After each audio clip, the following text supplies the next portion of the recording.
my whole childhood admiring the concept of being in the military and the leadership that I saw. Little by little, as I started to see the reality of what the military was, and that it wasn't just about leadership, it's about large-scale murder. I was leading a team of controllers who controlled the airspace above Afghanistan, and we watched over about 23,000 square miles of airspace. So as I went through the journey of going from the military to becoming an energy priestess, I worked with various types of plant medicines. You could have given up, but you didn't. You could have stopped believing, but you didn't. You could have kept living their expectations, but you decided to make this life your own. And in turn, you're here. Hello, everyone. Today we're meeting Susannah Rose Stokes. She's an energy priestess, an embodied consciousness guide. Hello, Susannah. Thank you for joining us today. Hi, Anna. It's so wonderful to be here. Thanks for having me. Thank you. So let's start our conversation by diving into your personal journey of becoming the one that you are today.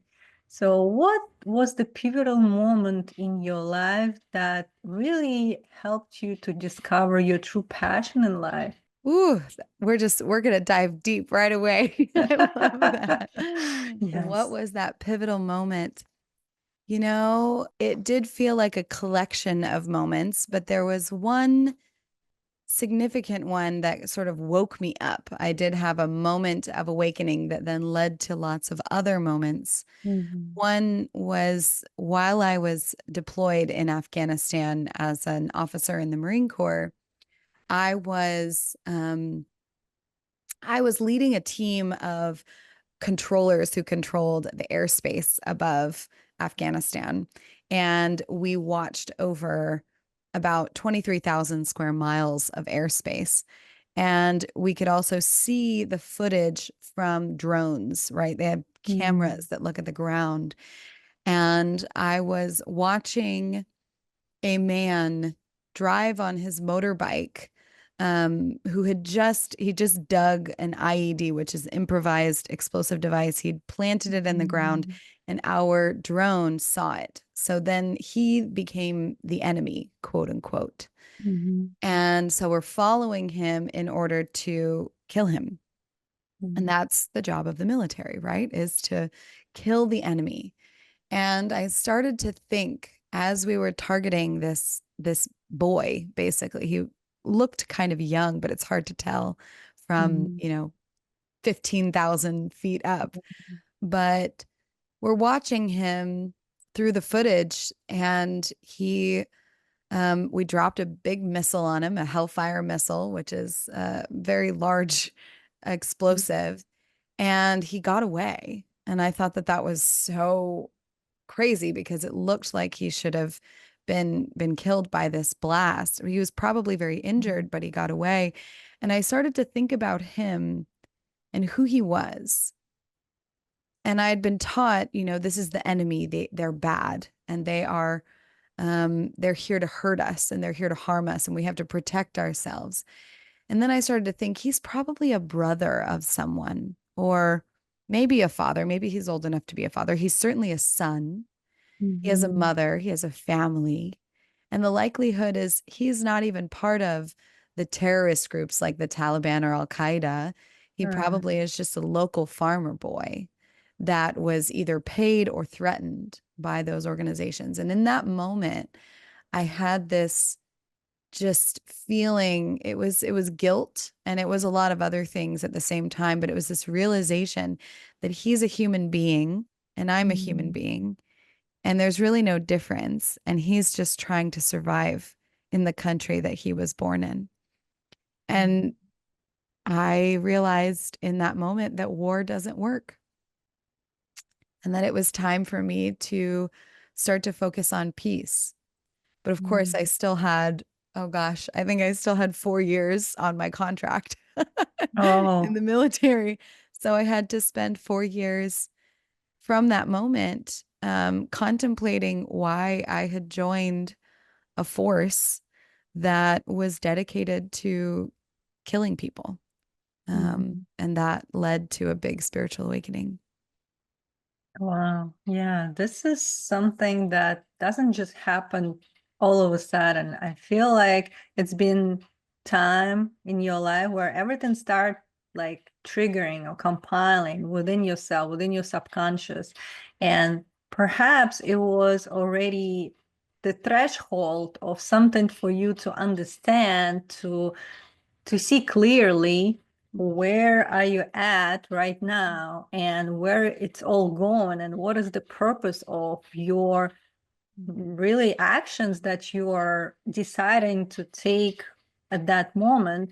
Because like you just mentioned, everything is a choice that we make at some point in our life, and first we need to start taking that responsibility, knowing that right now, whatever I have, wherever I'm at, is what I've chosen so far for myself. And from that point on, if I want to continue, nothing will change. But if I want to change, what should I do differently? So from that point on, once you realize that this is no longer in alignment with your true values, Yeah. right? So what Yeah. is it that you should be focusing on in order to realign, to see the, you know, full embodiment of who you are and how you can manifest that line for yourself? What a powerful question. And so many of the things that you say in that really resonate with my soul because it is about taking ownership. And, but that process to go from sort of victim mindset, right, where Right. everything is happening to me and I am just a reaction or an effect of my family system, right? All of that took time to deprogram, is really what that Mm. process was. It was like a deprogramming process, which began with um, first joining the military and having some cognitive dissonance there of my whole childhood admiring the concept of being in the military Mm. and the leadership that I saw. But of course, I wasn't thinking like, oh, I'm joining this force to kill people. That just wasn't Mm. even part of my thought process. And little by little, as I started to see the reality of what the military was, and that it wasn't just about leadership, it's about large scale murder and Mhm. fear in a lot of ways. And of course, I say this also with deep respect for a lot of the people who are in the military and continue to do that because there is a place for it, a place for warrior, that warrior energy. Mm. But I found that over time, the cognitive dissonance of realizing that the military was not the place for me, it just, the reality of it broke down little by little by little. And I had experiences with people who I didn't respect very much, or they didn't respect me. And I realized that the fear was everywhere. And then I slowly but surely, like what you were talking about, came into realizing that I don't have to choose this, that I can choose something different.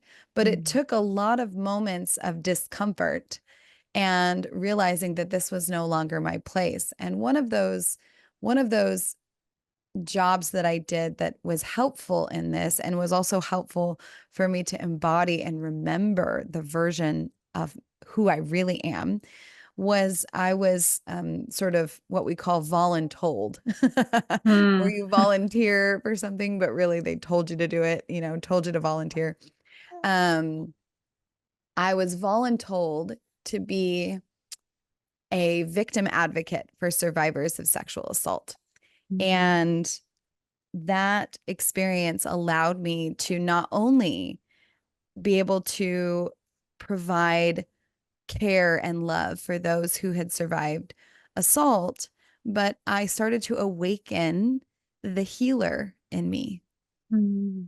and also Mhm. heal my own sexual trauma that I had experienced. So, That process of becoming a healer in the military, and then my leader starting to see that, like, this girl is not really designed to Mhm. be on the front lines, like hurting anybody. She's Mm. here to actually love people and to create an energy of love everywhere.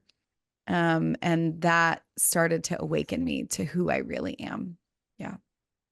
Yeah, I think that was also intentionally set up for you in your journey, for you to realize that healing is one of your core unique skills and abilities that you're here to share with all of us as a service. And not Mm. being able to see it in other circumstances, here you've been kind of like guided to help other people. So it was a setup for you to show your skills. It's kind of like a very interesting way of getting out of Mhm. that, I would say, talent of yours in those Mhm. circumstances. But we see the silver lining of why you been kind of attracted to that path, because it was a purpose for you to find who you are. Because a lot of times when we are in it, we don't understand what's happening, but Mhm. nothing is happening like, as a mistake or random, right? It's like a certain set of consequences of your decisions that lead you to some kind of outcome, but also there are milestones that you're going through. And this is part of those milestones that you were ready perhaps to apply your knowledge and skills, and maybe something from past lives that you learned. Right now it was time for you to shine, to show everybody who you are Mhm. without being afraid. And I think among women, we have that tendency to play small, to really Mhm. like diminish our power, Mhm. to be afraid of showing what we can do. If you can Mhm. speak on that, because I know one of your uh talents is being energy priestess, or how Mhm. you embody that consciousness within yourself right now. And from that powerful position that you acquired over time, and knowing that you can be that right now without any apologies, without any validation, and just be who you are, because Mhm. this is just, I guess, your purpose in life. And how Yeah. can we, especially women, come to this um, position of power? I'm not talking about like Mhm. Oh authority, yeah. but within ourselves, knowing what we can, Mhm. who we can be, and not asking anybody to give us permission to shine. Yeah. Ooh, yes. This is everything I've been working on in the last couple of weeks. It's like you're reading my energy with your questions. I literally just had a session yesterday with a dear friend who is a facilitator of emotional freedom technique, which is Mhm. tapping, where you tap on Yes. particular places, right, in the body, and then you release emotions as a result of that. And all the entire session was about me coming into and brightening my light so that I can be seen more, so that I can shine, quite literally. So you Yes. took the words out of my field. And I believe it's a lotus flower that's behind you on the wall. And it Yes. reminds me of, no mud, no lotus, right? Mm. And the the sort of birth canal of the military was this process that I set up for myself. Just like you Mm. said, my soul set this up and created all of these circumstances for me to help unfold, and sort of, I almost think of it like a lotus, like unfolding Yes. petal by petal by petal, all these layers of programming that were over me, that were around me, and masks that were trying to hide my light. And one of the outcomes of this session yesterday was that I have a very strong, also programming from past lives around being burned at the stake, being killed in, especially in my around my neck, area, and Mhm. being cut off from my voice when I was embodied as a woman in other lifetimes. And the energy of that still lives within me. And I also think it lives within me just because I am a woman in this lifetime and we Mhm. have a collective trauma around sharing the fullness of our intuition through our voice. And so this past year, I've been focused very consciously on how do I get more and more clear? How do I unfold those final layers of the lotus petals so that I can Mhm. fully open and be the most beautiful, bright version of myself and also speak truth that comes through me even when it is uncomfortable for people to hear. And I think that it started as a victim advocate for survivors of sexual assault because I got a chance to talk about an uncomfortable subject with lots of people, right? I gave thousands of trainings to many, many different people, both military and civilian. And that process of speaking about sex in front of lots of people is part of my message. My message is rooted in the sacral and the creative center and how important we as women are in our sexual energy and our creative energy. I say this with a baby on my lap right now. So we are goddesses and we are Mhm. incredibly powerful beings, and we have been punished, and we also set that up for ourselves in some ways. This is not a us versus them situation. It's more of a reminder that we as women have deep wisdom. And for a long time, the system was set up to oppress that. And we are now remembering our voices. And my process toward that was really aided and facilitated by psychedelics. That's been the biggest help. But I have a lot of tools that have helped me open and become the brightest version of me. Yes, it's beautiful. And I know plant medicine has a lot of therapeutic modalities, and there are different type of plant medicine that's used. And I just want you to really elaborate on the way that you are helping other people to find that state of open um, consciousness, I would say, some way of healing and a way to integrate that new insight about themselves into now their daily life after the session that's been done with plant medicine. And I know you're a co-founder of Embodied Metamorphosis, Mhm. right? And I just Yes. want you to share with us those facilities that you prepared for people to really participate in as a ceremony or the sessions. I don't know how you call them, and just want to guide us through how it would look like for a person who perhaps has trauma or they just have questions that they looking for answers on a more um, deep level, and they just want to like reconnect with themselves to understand their purpose. So whoever that seeker is, what are they looking in, and how it is gonna look like in terms of like timeline of what's expected? This is juicy. I love this, Anna. Purpose, like, let's talk about it. Yes. Um, Yeah, every program that we have designed at Metamorphosis, and Metamorphosis is right now it's two organizations. We have Metamorphosis Ventures, which is our company, our LLC, where we do all of our coaching, our integration. We have the Metamorphosis Method, which I'll speak to. Mhm.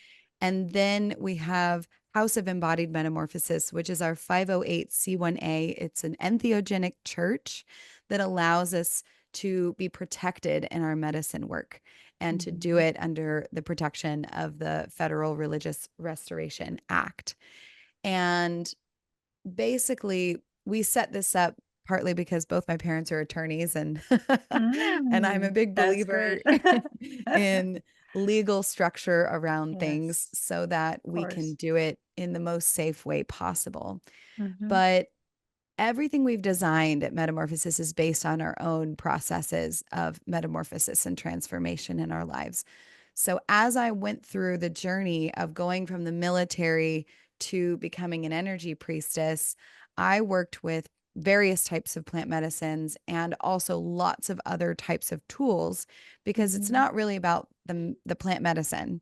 It's about altered state of consciousness, is what that's really the crux of it.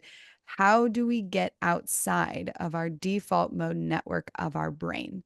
So, if you're going through a transformation in your life right now, especially a big one like going from being a warrior to being a priestess, right? That's Yeah. huge, but it's also a natural progression.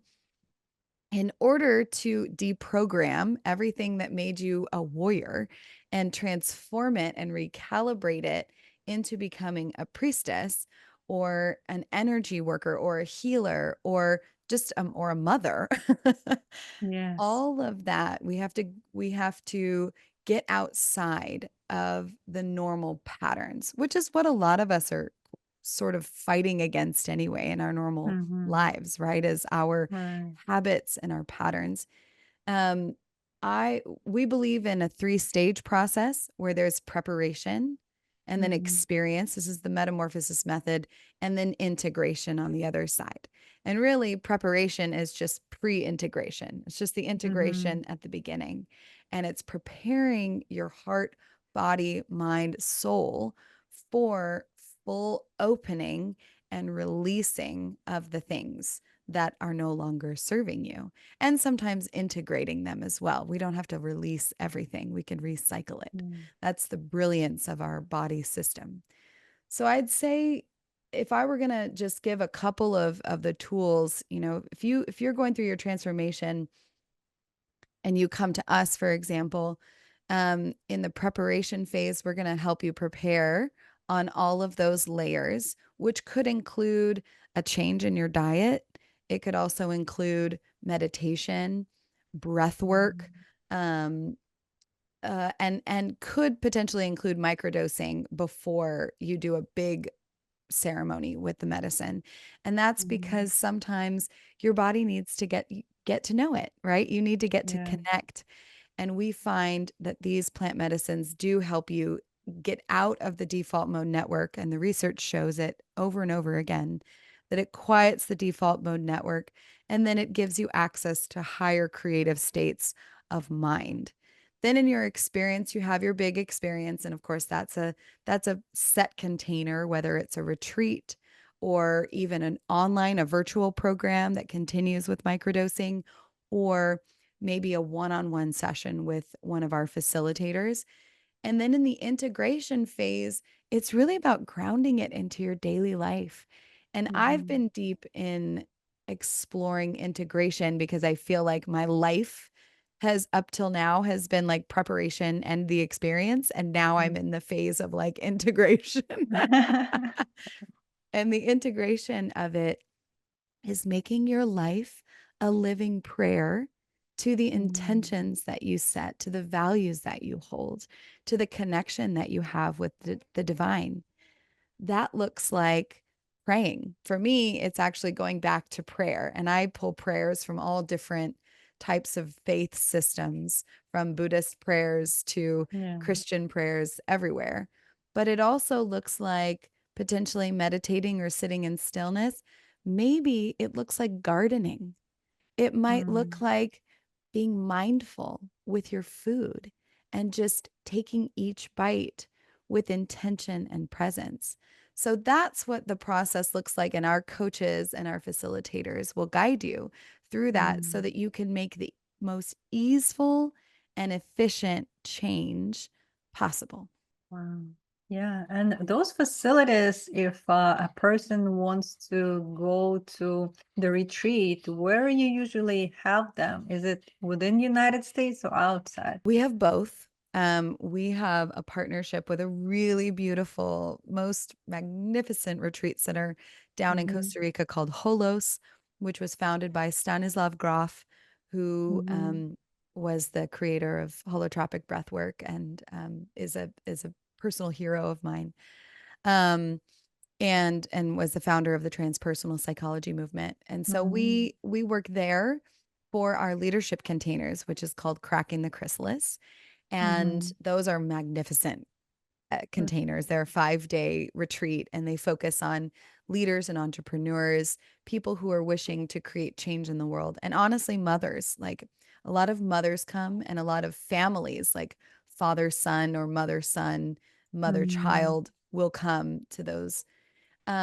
We hold a lot of our women's retreats and also our microdosing events in the United States. For example, we have some that are here in Asheville, where I live. So, in the Mm-hmm. surrounding area of Asheville, we've held them in California.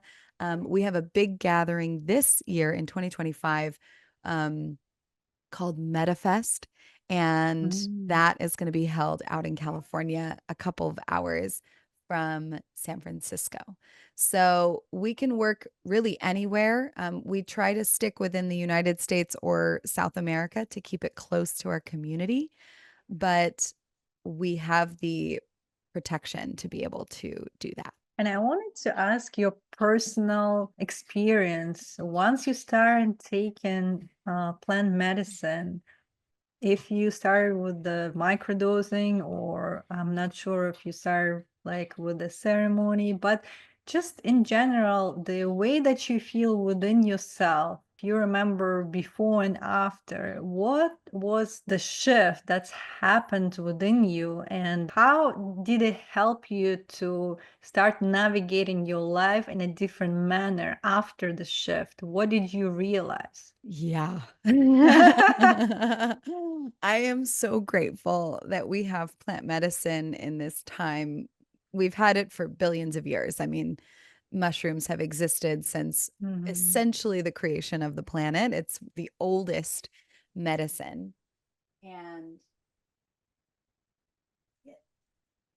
and my little baby is wanting to Hey, talk cutie. on our podcast as well.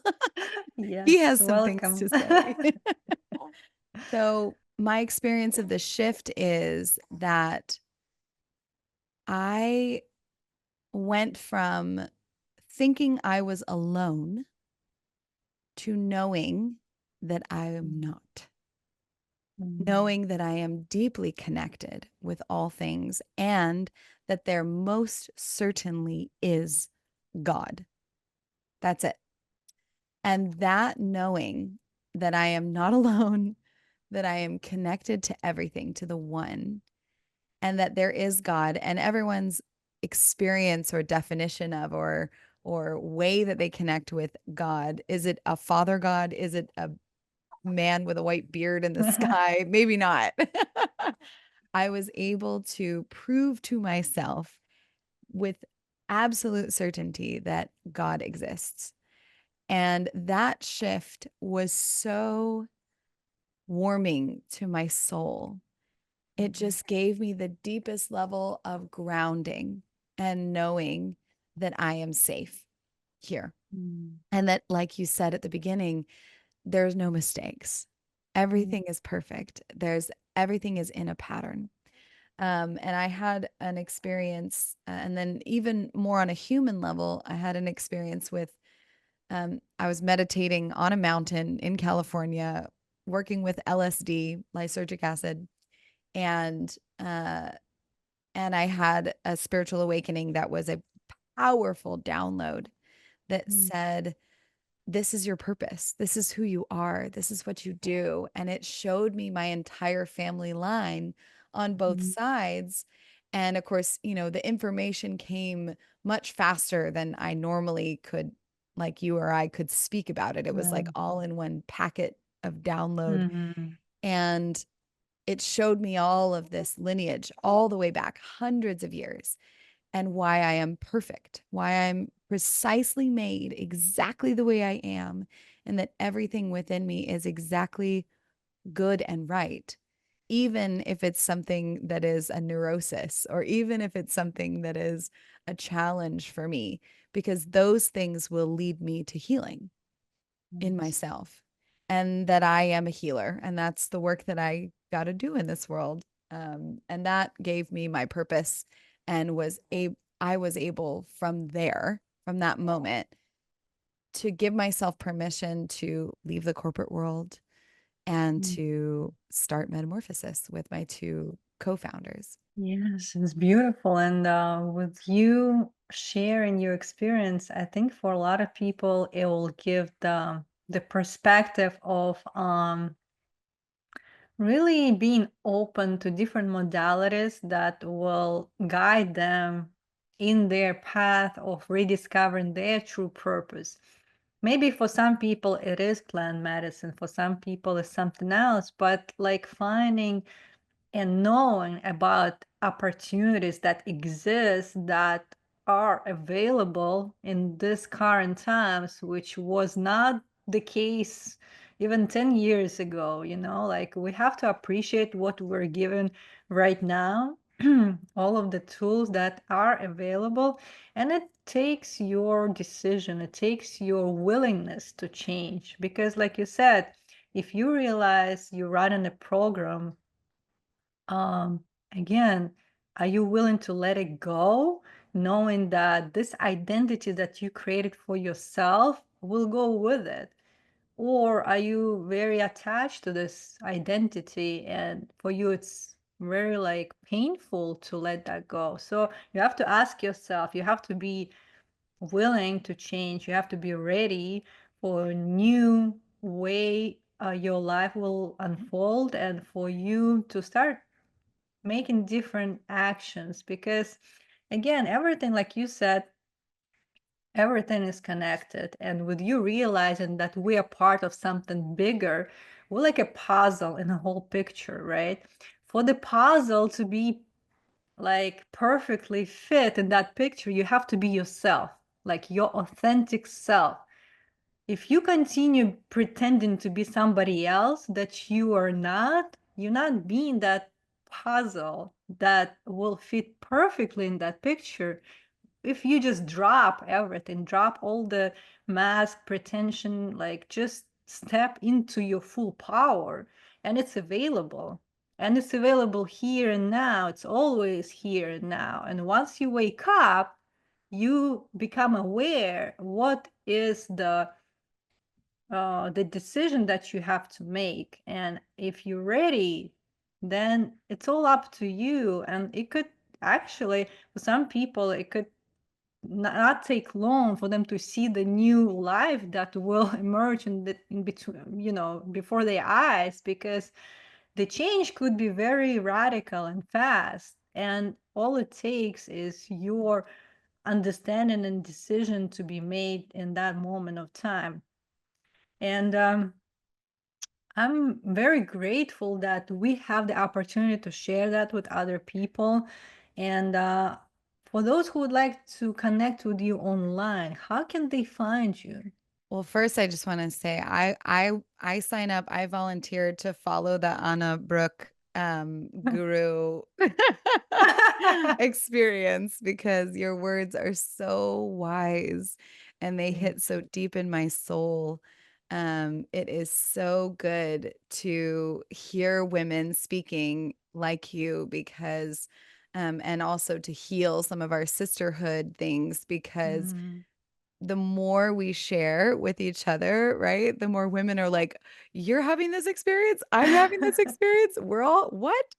And it's so beautiful. And I think that you're right, that there are so many tools that are available. And while plant medicine has been a part of my journey, there are so many ways to do it. And honestly, the number one way is to surround yourself with humans who you know are going to help you become the most authentic version of you. And sometimes that means that they're going to have to tell you, hey, so and so, like get your shit together because Mm, that decision or that word or that way of expressing is no longer acceptable in our consciousness. Like, this is right. not how we act toward each other.